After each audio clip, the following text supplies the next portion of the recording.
Congreso finalmente promulgó lo referente, reglamentó el Fondo de Asistencia Laboral, porque se había especulado con la posibilidad de que esto se demorara a raíz de que el Fondo Monetario planteó la creación de esta manera de indemnizar al personal. Bueno, esto estaba incorporado en la reforma laboral, se comenzó a promulgar, a reglamentar toda la ley, y bueno, y esto ya está implementado. Modifica el pago de las indemnizaciones y las obligaciones laborales a trabajadores debidamente registrados en el sector privado. El decreto estableció cómo se conformarán y administrarán estos fondos. El FAL será dirigido a empleadores del sector privado, exceptuando las relaciones expresamente excluidas por la ley y las del sector privado.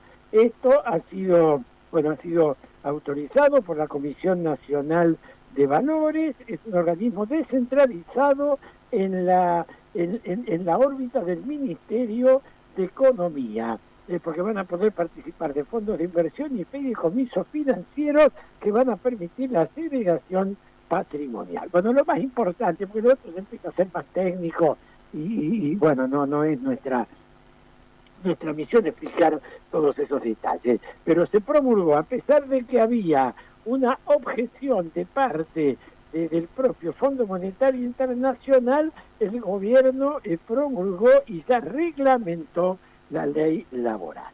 En cuanto a los gremios, hubo un congreso de ATE, el 58º Congreso Extraordinario de la organización, y dispuso un paro nacional para el día que se convoque a la paritaria. Esto se votó por unanimidad. Denuncian que el 80% de los trabajadores son pobres. Rodolfo Aguiar, que es el secretario general, lanzó una advertencia a quienes gobiernan y dijeron que van a hacer protestas en economía, un paro por el ni una menos, y van a marchar al Congreso junto a la UOM.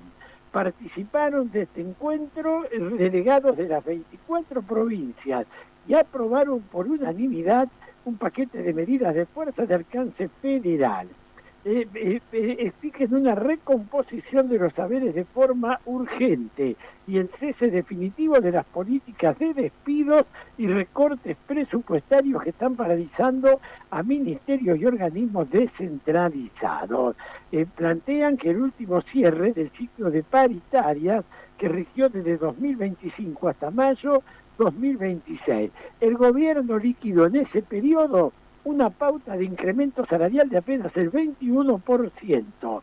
Ese porcentaje profundizó, sostiene, la licuación de los ingresos, quedando drásticamente por debajo de la inflación del sector, que trepó al 33,6%. Bueno, plantean, por ejemplo, hoy se van a movilizar hasta las puertas del Ministerio de Economía para hacer entrega formal de un pliego de demandas sectoriales. El miércoles van a participar de la Jornada Nacional de Lucha con paralización de actividades para acompañar reivindicaciones de las mujeres en el marco de la marcha de Ni Una Menos. Respaldo a la UOM y la mira puesta en el camarista Pino. Además van a convocar a una Jornada Nacional de Lucha con movilización hacia el Congreso para el próximo día 9. Van a marchar con la Unión Obrera Metalúrgica para expresar repudio absoluto a la intervención judicial dictada sobre esa entidad. Y apuntarán contra el juez de la Cámara de Apelaciones del Trabajo, Víctor Pesino, exigiendo de forma parlamentaria que el Senado vote en contra y revoque la prórroga de su mandato por 5 años más, impulsada por el gobierno. Y además están anunciando para el próximo 21 una convocatoria aquí en Rosario en un encuentro nacional por la soberanía. Esto, repito, fue en el marco del 58º Congreso Extraordinario de ATE, que sesionó este último fin de semana. También se conoció un informe sobre la situación de las industrias. Desaparecen industrias argentinas por apertura de importaciones. Esto ya está afectando a Rigoló, que apagó uno de sus órganos, de sus hornos industriales, comenzó a importar vajilla china para producir localmente, dicen, dejó de ser rentable. John Fuss dejará de fabricar zapatillas en Bécar para traer zapatillas desde China. Aires del Sur quebró en Tierra del Fuego tras décadas fabricando aires acondicionados, Electra y Feder. Citroën dejará de producir modelos en el país para concentrarse en Brasil. Cabot cerró una histórica planta en Campana después de más de 60 años. Cierran fábricas emblemáticas de autopartes, vidrio, calzado y electrónica.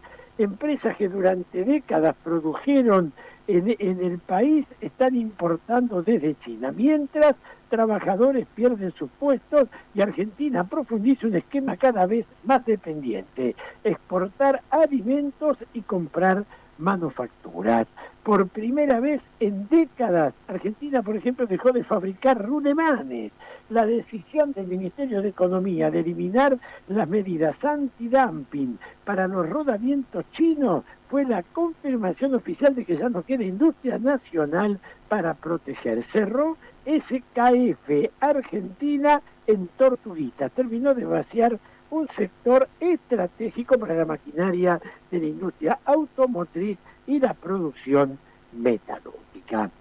En otro ámbito del trabajo, la Confederación de Educadores Argentinos, que está dentro de la CGT, se declaró en estado de alerta ante la falta de convocatoria a la paritaria nacional docente, que es donde establecen el piso salarial para todo el país.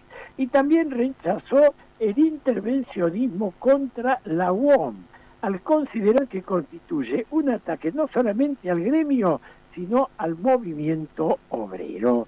Hubo una reunión la semana pasada, señalaron que no hubo convocatoria de las autoridades de la Secretaría de Educación y de la Secretaría de Trabajo. La Confederación además señala que los sindicatos docentes de la CGT emplazaron a la Secretaría al cumplimiento de la convocatoria, porque era lo que se había acordado el 8 de abril. Y también plantean la realización del 22º Congreso Político Educativo, que está previsto para el mes de octubre en la localidad de Tigre, en provincia de Buenos Aires. Ese encuentro va a ser convocado bajo el título Educación Pública, Memoria y Sindicalismo, Balances y Horizontes en Disputa. El ámbito del calzado, la situación del calzado es casi terminal, dicen. Una reconocida empresa del sector redujo el 85% de su personal, Kyoshi Footwear, la cual está acorralada por las tarifas de servicios elevadas, la apertura indiscriminada de importaciones, la caída del consumo y la extensión en los plazos de pago hacen que el sector sufra una tormenta perfecta. Y decían desde la empresa, llegamos a tener 120 personas trabajando, hoy somos 15. El consumo sufrió una caída histórica. Se pasó de casi 4 pares per cápita al año a apenas 2. Y sobre este punto, la falta de consumo es total. Todos los meses uno dice, más abajo de esto no se puede estar. Y sin embargo, se sigue estando. Todos los meses bajamos un escalón. Y mostraron preocupación por el incremento de las tarifas de los servicios públicos y el ingreso de calzado terminado desde el exterior. También del ámbito nacional, el gobierno está acelerando el achique del Estado con retiros voluntarios. Suman más de 2.000 bajas en organismos descentralizados. Están con planes de retiros voluntarios. Ya los abrieron en ANSES, donde 1.200 empleados aceptaron la propuesta, en el INTA, con cerca de 500 salidas, y en la Dirección Nacional de Vialidad, que junto con ANSES sumarían 2.000 desvinculaciones. Y están negociando en el PAMI, evaluando la posible apertura de un plan similar, al igual que en los medios públicos y en la Casa de la Moneda. ¿Qué le ofrecen? Le ofrecen el pago del 90% del sueldo bruto por cada año trabajado. Esto implica un gasto inmediato, dicen desde el gobierno, pero después ya no se gasta más y evitan juicios millonarios. Entre quienes adhieran no podrán volver a trabajar en el Estado durante 5 años, son pena de tener que devolver el dinero percibido, y que quienes estén próximos a jubilarse no podrán sumarse al beneficio. Bueno, también se destaca el tema de la bancaria. La bancaria denunció despidos en el banco Superville a partir de una reconversión digital sin reconversión laboral.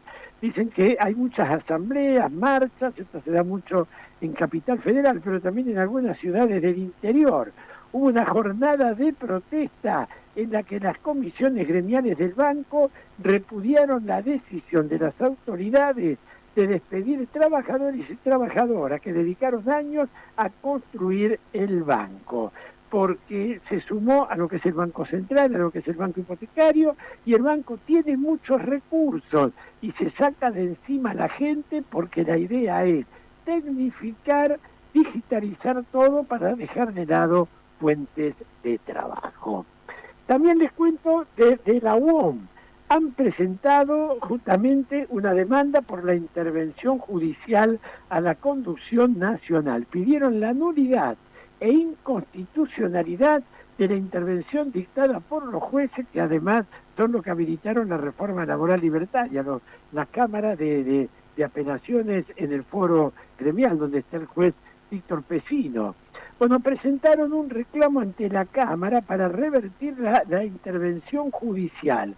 Denuncian violaciones al estatuto sindical, a la autonomía gremial y al debido proceso. La presentación fue el jueves y la lleva adelante el abogado Daniel Daporta, que es delegado administrador designado por el Consejo Directivo de la UOM. Bueno, ellos se reunieron el 26 de mayo y resolvieron hacer esta presentación.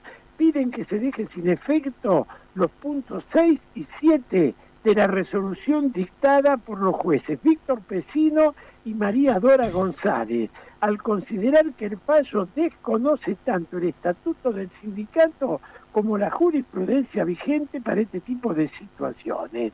Y además presentan un planteo de inconstitucionalidad sobre lo actuado por la Cámara Laboral y solicitan la intervención del Tribunal Superior de Justicia de la Ciudad de Buenos Aires, que deberá revisar el proceso judicial llevado adelante por estos jueces cuestionados. Y uno de los ejes centrales del planteo es que sostiene que la intervención judicial resulta improcedente porque el estatuto de la UOM ya contempla mecanismos específicos para regularizar situaciones de acefalía. Y la ley 23.551 habilita la designación de un funcionario normalizador cuando la organización sindical no posee previsiones estatutarias para resolver ese tipo de contratos y no se cumple con lo que dispone la ley. Los artículos 21 y 22 del Estatuto de la UOM establece que el Consejo Directivo es el órgano facultado para designar delegados administradores, tanto en seccionales como en el Secretariado Nacional, cuando resulte necesario. Y sostienen que esto justamente es lo que no se cumplió. Y por último, les cuento, comienzan las deliberaciones de la OIT.